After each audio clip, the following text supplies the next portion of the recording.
It's only a game. Why you have to be mad? Now, the thing that I want to talk about, that I want to spend a little time on, is this Masquerade skin. Now, we've talked about this a bunch. I talked about this a little bit in yesterday's live stream. The health of Astrid and Lucas, the skin plus, and people were sharing videos of it, and, you know, there is a couple of interactions that you have to be aware of, but I'm going to tell you my opinion is that you should level up the skin. You should level up the skin. There are so many variations, right? And let's start this by saying that if all you see are the strict meta teams, that is the 3 to 5 most popular variants of oh yeah. We see this a lot on Facebook and web. I show you guys all the time. The same dumb Dante, Iris, Rufus line. The same Ishmael, Nebula, Faf, like the same lines. If all you see are those same lines, then figure out a team to counter those. And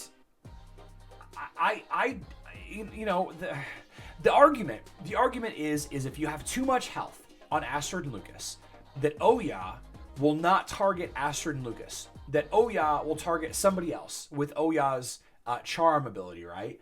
But the thing is you can't say a blanket statement like you shouldn't level this health skin. I think that the instances where it will matter are too small.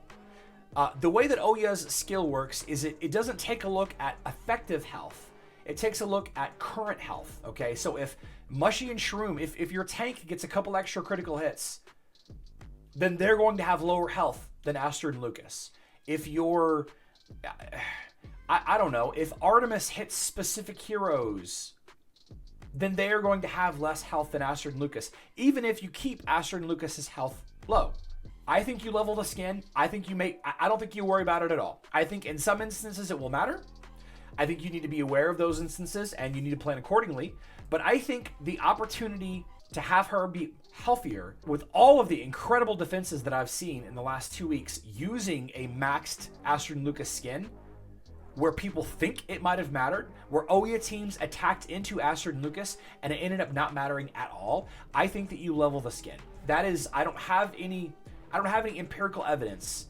I just know that if you're not leveling a skin because of one specific team of 5, or maybe 2 specific teams of 5, then I think that's a huge mistake. I think this is worse than the sweet spot myth. After talking with some of the experts in the game that I consider much smarter at this than I do. I stopped at 250k health for the moment. Adding is no problem. Removing is impossible.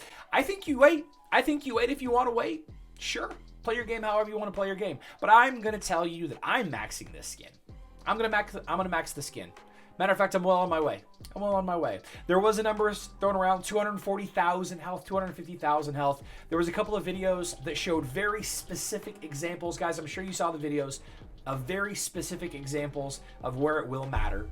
But if you're talking about a defensive opportunity, you cannot have a 100% effective defense. It is impossible, right? So not leveling a skin because a specific lineup is going to have a slightly better advantage, I don't think that's the play. Already maxed mine. I would rather keep them alive than worrying about other heroes being attacked. Plus, both Mushy and Mojo can have their health raised by extra glyphs. Yep. Yeah, I level mine. That's how I feel. And, I might be wrong. And if I am wrong, historically, happy to say so. Happy to say I'm wrong.